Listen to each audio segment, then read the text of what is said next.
مقام بدر لسوک په خپل زړګي کې درکې صادق زه خو ځان ورسته او تا اول پیژنم. نو حسین احمد صادق صاحب ته بل نور کوم ډېر محترم مشر چې راشي او خپل کلام موږ سره شریک کړي. حسین احمد صادق صاحب. بسم الله الرحمن الرحیم. د حسن انتها د مینې زور د محمد صلی الله علیه و آله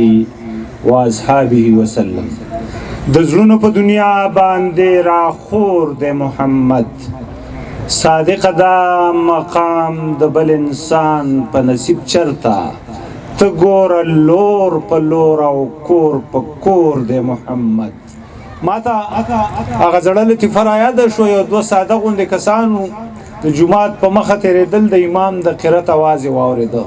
نو هغه یو دی بل ته ووایي راځه چې په دې جمع کې شامل شو د جمع ډېر ثوابي. بل ورته ووایي چې راځه دواړه لاړه جمع وکړه چې واپس راوتل نو چې هغه چا ترغیب ورکړی و هغه ورته ووایي شکر دی جمع م رالاندې کړه د جمع ډېر ثوابي. بل ورته یو که نه که اودسونه م کولی بیا رانه جمع تلې وه. نو دې ورځو کې داسې ورځ خالي نشته چې پروګرام نه وي. نو داسې چې د موضوع مطابق پروګرام وي نو د هغې دپاره خامخا په موضوع باندې څه لیکل غواړي او زه دغسې را روان شوی وم نو دا د واده یو کارډ مې په ګاډي کې پروت او په دې باندې مې د ارشد جان شاهکار ته یو څو شعرونه ولیکله. مخکې ما په یو نظم لیکلی خو هغه نظم ما له په ګوتو باندې رانغی نو ړومبی هغه ویم او بیا انشاءالله یو غزل به صرف چې شاهکار د زړګو په درزېدو کې استوګنې شاهکار نظرونو لیمو کې استوګنې شاهکار د سپرلی مستو وږمو کې استوګنې شاهکار د ښایست په رنګینو کې استوګنې شاهکار د الفت په زمزمو کې استوګنې شاهکار د شعور په منارو کې استوګنې شاهکار د احساس په تړیسکو کې استوګنې شاهکار د رڼا په پلوشو کې استوګنې شاهکار د غزل د مخ په سرو کې استوګنې شاهکار د ژوندون په ولولو کې استوګنې شاهکار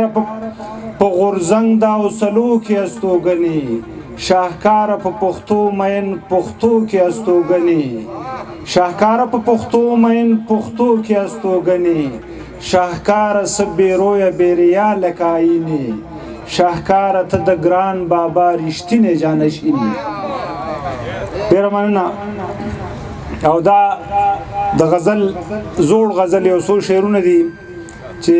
ستا زړه چې زما نه دی ستا احسان مې په کار نه دی ستا زړه چې زما نه دی ستا احسان مې په کار نه دی سپک ځمکه چې نه لرم اسمان مې په کار نه دی. مننه. ستا زړه چې زما نه دی ستا احسان مې په کار نه دی سپک ځمکه چې نه لرم اسمان مې په کار نه دی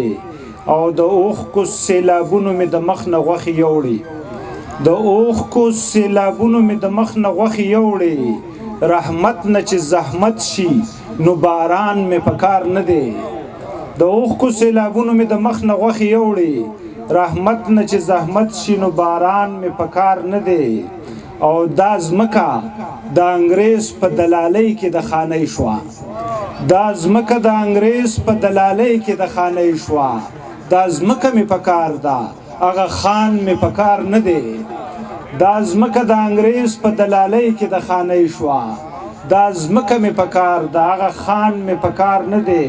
او د انجیوز طرف ته دغه داسې ما سره ډېرې رابطې وي بدل کې د ښېګړې زما سر ټیټول غواړي بدل کې د ښېګړې زما سر ټیټول غواړي انسان مې په کارېږي خو انسان مې په کار نه دی بدل کې د ښېګړې زما سر ټیټول غواړي انسان مې په کارېږي خو انسان مې په کار نه دی. او بل شعر دی چې جانانه طاهر صاحب جانانه ته مې ځان د کار وي که بېکاره جانانه ته مې ځان د کار وي که بېکاره سړی ویلی نشي چې خپل ځان مې په کار نه دی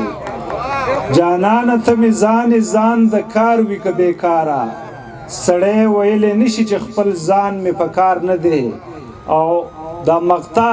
اتفاق خبره ده چې د شاکر صاحب زمونږ ډېر زړه ته راتېر دی دغه سره کوم مقطع چې ما ته ډالۍ کړې وه نو زه خپله مقطع دوی ته ډالۍ کوم چې ژوندون خو په هنداره د غورځنګ کې ښکلی ښکاري ژوندون خو په هنداره د غورځنګ کې ښکلی ښکاري صادقه که ډېر ښکلی شي ارمان مې په کار نه دی